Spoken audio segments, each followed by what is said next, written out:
ഇസ്രായേലിലെ public ഷെൽട്ടറിൽ missile പതിച്ച് 8 മരണം, നിരവധി പേർക്ക് പരിക്കേറ്റിട്ടുണ്ട്. എന്തായാലും ഖാമനിയുടെ മരണത്തിന് മറുപടി ചോദിക്കുമെന്ന് ഇറാൻ പറഞ്ഞതിന് തൊട്ടു പിന്നാലെ ഇറാന്റെ പ്രത്യാക്രമണം ഇസ്രായേൽ തുടങ്ങിയിരിക്കുന്നു.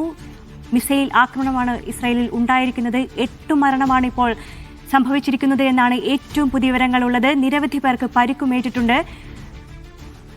കൂടുതൽ വിവരങ്ങൾ നൽകാനായി MC നാസർ ദുബായിൽ നിന്നും ചേരുന്നുണ്ട്. നാസർ, എന്തായാലും ഇറാന്റെ പ്രത്യാക്രമണം തുടങ്ങിയല്ലേ? തീർച്ചയായിട്ടും ഇസ്രായേലിനെ സംബന്ധിച്ചിടത്തോളം ഇന്ന് ഏറ്റവും കനത്ത പ്രഹരമാണ് ഇറാന്റെ ഭാഗത്തു നിന്നുള്ള മിസൈൽ ആക്രമണത്തിലൂടെ നേരിട്ടിരിക്കുന്നത്. മധ്യ ഇസ്രായേലിലെ ബെയ്ത്ത് ഷെമീം എന്നൊരു പ്രദേശത്താണ്, ആ നഗരത്തിലാണ് ഇപ്പോൾ ഈ ആക്രമണം ഉണ്ടായിരിക്കുന്നത്. 8 പേർ കൊല്ലപ്പെട്ടതായി ഔദ്യോഗികമായി തന്നെ ഇസ്രായേൽ സ്ഥിരീകരിക്കുന്നുണ്ട്. 27 പേർക്ക് ഈ ആക്രമണത്തിൽ പരിക്കേറ്റിട്ടുണ്ട്. 27 പേരിൽ 2 പേരുടെ നില അതീവ ഗുരുതരമാണെന്ന് കൂടി അധികൃതർ വ്യക്തമാക്കുന്നു. കൂടുതൽ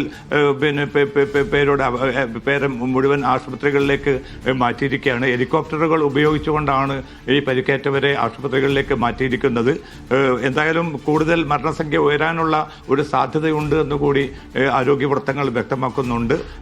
വെസ്റ്റ് ജെറൂസലമിൽ നിന്ന് ഏതാണ്ട് 38 കിലോമീറ്റർ ദൂരെയാണ് ഒരു പബ്ലിക് ഷെൽട്ടറിലാണ് ഈ ആക്രമണം ഉണ്ടായിരിക്കുന്നത്. ഈ മിസൈലിന്റെ ഒരു സൈറൺ പുറപ്പെടുവിക്കാനോ അല്ലെങ്കിൽ മിസൈൽ പ്രതിരോധിക്കാനോ ഉള്ള ഒരു സൗകര്യവും തങ്ങൾക്ക് ലഭിക്കാതെ പോയി. അതേക്കുറിച്ച് അന്വേഷണത്തിന് ഇസ്രായേൽ അധികൃതർ ഉത്തരവിട്ടിട്ടുണ്ട്. എന്തുകൊണ്ട് ഇത് സംഭവിച്ചു? സൈറൺ സന്ദേശം പോലും ആളുകൾക്ക് ലഭിക്കുന്നതിന് മുമ്പ് തന്നെ വളരെ കൃത്യമായിട്ട് ഈ പബ്ലിക് ഷെൽട്ടറിലേക്ക് മിസൈൽ വന്ന് പതിക്കുകയായിരുന്നു. ഇറാൻ പുതുതായിട്ട് ആവിഷ്കരിച്ചിരിക്കുന്ന ഹൈപ്പർസോണിക് ഫതഹ് 2 എന്ന മിസൈലാണ് ഏറ്റവും അവസാനമായിട്ട് ഇസ്രായേലിന് നേർക്ക് തൊടുത്തുവിട്ടത് എന്ന റിപ്പോർട്ടുകൾ കൂടി പുറത്തു വരുന്നുണ്ട്. അങ്ങനെയാണെങ്കിൽ ഒരുപക്ഷെ ഈ പ്രതിരോധ സംവിധാനങ്ങളെ മറികടന്നുകൊണ്ടായിരിക്കണം ഈ മിസൈൽ കൃത്യമായി തന്നെ ഈ പ്രദേശത്ത് എത്തിയതെന്നാണ് ലഭ്യമാകുന്ന വിവരം. എന്തായാലും കൂടുതൽ ഇസ്രായേലിനെ സംബന്ധിച്ചിടത്തോളം വലിയ തിരിച്ചടി തന്നെയാണ് ഉണ്ടായിരിക്കുന്നത്. ഇസ്രായേലിലെ പബ്ലിക് ഷെൽട്ടറിലാണ് മിസൈൽ പതിച്ച് 8 മരണം ഉണ്ടായിരിക്കുന്നത്. നിരവധി പേർക്ക് പരിക്കേറ്റിട്ടുണ്ട് എന്നതാണ് ഏറ്റവും പുതിയ റിപ്പോർട്ടുകൾ പുറത്തുവരുന്നത്.